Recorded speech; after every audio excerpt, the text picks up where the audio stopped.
రాజన్న సిరిసిల్ల జిల్లా తంగళ్లపల్లి మండలం మండేపల్లి గ్రామంలో ఉపాధి హామీ కూలీలతో బీఆర్ఎస్ నాయకులు మాట్లాడారు. లోక్సభ ఎన్నికల గురించి ప్రచారం చేస్తూ పార్లమెంట్లో తెలంగాణ గలం వినిపించాలంటే బోయిన్పల్లి వినోద్ కుమార్ ని భారీ మెజారిటీతో గెలిపించాలని బీఆర్ఎస్ మండల ప్రధాన కార్యదర్శి గణప మదన్ అభ్యర్థించారు.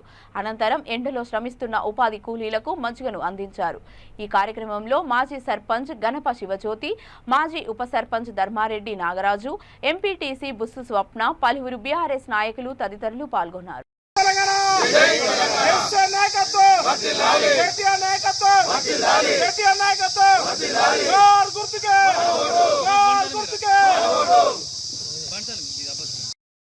మనకు రాలేదు చెప్పుకునేటంతో అంటే రాజ్యాంగబద్ధంగా వచ్చిన పైసలే వచ్చినాయి తప్ప ఎటువంటి పని జరగలేదు మన దగ్గర.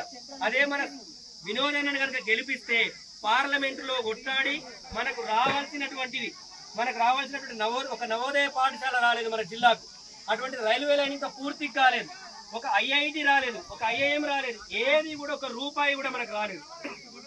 ఒకవేళ వినోదన్నను కనుక గెలిపించినట్టుంటే ఖచ్చితంగా పార్లమెంట్లో కొట్లాడతాడు. మనకు కావాల్సినటువంటి నిధులు కానీ సెంట్రల్ గవర్నమెంట్ నుంచి వచ్చేటువంటి పనులు కానీ మనకు వస్తాయి. ఇక్కడ ఎమ్మెల్యేగా మన కేటీఆర్ అని ఉన్నాడు. ఒకవేళ వినోదన్నను కనుక గెలిపించినట్టుంటే ఆయనతో పాటుగా ఆయనకు కూడా బలం చేకూర్చినట్టు అవుతుంది. పార్లమెంట్ లో మన తెలంగాణ గలం వినిపించినట్టుంటుంది. ఎప్పుడైతే మనకు తెలంగాణ వచ్చిందో అప్పుడు కేవలం 2 ఎంపీలే ఉన్నారు. తెలంగాణలో వచ్చినప్పుడు 2 ఎంపీలలో మన వినోదన్న కూడా ఒకడు. కాబట్టి వినోదన్న మనకు కొట్లాడేటువంటి వ్యక్తి.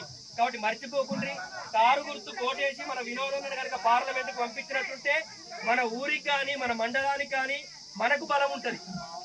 మీకు ఒకటే విషయం చెప్తున్నా, నేను వేరే పార్టీ వాళ్ళు ఎవరైనా సరే మేము ఊళ్ళోనే ఉంటాం. మీకు మేము ఓడిపోయినా గెలిచినా ఎక్కడికి పోయేదే లేదు, ఇక్కడనే ఉంటాం. మీకు ఏ పని పట్టా సరే మంచైనా చెడైనా మీరు వచ్చి మాట్లాడచ్చు, మా ముఖాలు చూడొచ్చు, మేము మాట్లాడతాం. మీరు మమ్మల్ని ఖచ్చితంగా నిలబెట్టడగచ్చు. మీరు వేరే పార్టీ వాళ్ళకి కనుక వేస్తే వాళ్ళు ఇక్కడ 2001 నుంచి వినోదన్న ఉద్యమంలో ఉన్నాడు. మనకు తెలంగాణ రావడానికి కారణం కూడా ఆయన ఒకడు. మనకు వచ్చిన ప్రతి పని వెనుక ఆయన తలకాయ ఉంది, ఆయన పేపర్ వర్క్ ఉంది. అంటే ఆయన పార్లమెంట్లో కొట్లాడబట్టే మనకు రైల్వే లైన్ అయింది. ఇప్పటికి కూడా మనం చాలా సార్లు మన పిల్లలు అంటే మేము చదువుకున్నప్పుడు మాకు మెడికల్ కాలేజీలు 1180 సీట్లు ఉండే. అంటే బైపీసీ చదువుకున్నాడు. మీరు ఇంటికైనా పిల్లలను అడగండి ఒకసారి. బైపీసీ చదువుకున్న వాళ్ళకు మెడిసిన్ చేయాలంటే, ఎంబీబీఎస్ డాక్టర్ కావాలంటే గగనం ఇప్పటికి కూడా ఎవరు కాలేదు. అటువంటిది మనం ఏం చేసిండు, మన కేసీఆర్ ఏం చేసిండు, ప్రతి జిల్లాకు ఒక మెడికల్ కాలేజ్ పెట్టిండు. అంటే 33 మెడికల్ కాలేజీలు మెడికల్ కాలేజ్ ఉంది.